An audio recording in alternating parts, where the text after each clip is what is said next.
guys? Got another same day shock service for you.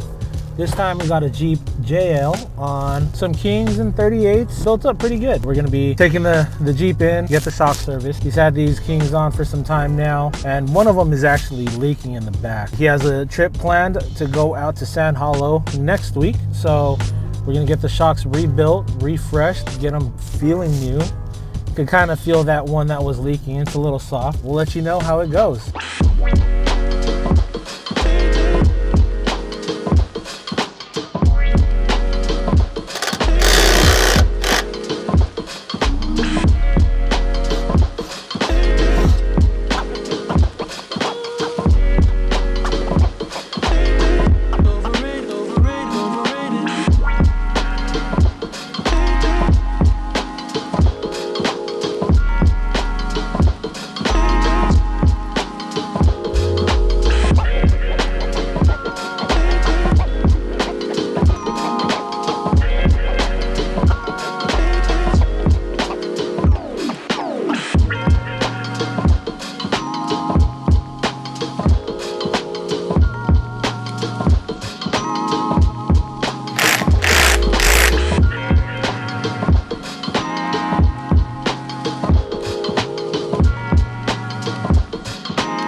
So these two seals are what keeps the shock oil inside of the shock. With your gouges this deep, especially this long, what happens is as the seal passes over the gouge, fluid will then find its way under the seal through that gouge, and that's how you get your leaks. On smaller gouges, something like here, you could just take like an emery stone and just kind of grind down the rough spots, because there's enough in the seal to cover that. But since this one right here is pretty deep, when that seal goes over it, there's just enough of a gap between the seal and the bottom of the gouge that fluid could pass through. So we are replacing it with a brand new shaft.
right, shocks rebuilt. That shock that was leaking in the back left, you definitely felt it beforehand. Now that sloppy or that dead feeling that was coming from back there is gone. Shocks feel good. I mean, I imagine this is how they felt when first got them and put them on. But now he has all 4 shocks that are rebuilt. We changed out the shaft on one of them, on the one that was leaking, and discovered that the gouge on the shaft was the reason why it was leaking. So we changed that out, and now he's gonna be worry-free. If you guys have any questions regarding rebuilds, you need rebuild parts, you need seals, you want us to do the rebuild for you, hit us up, shocksurplus.com.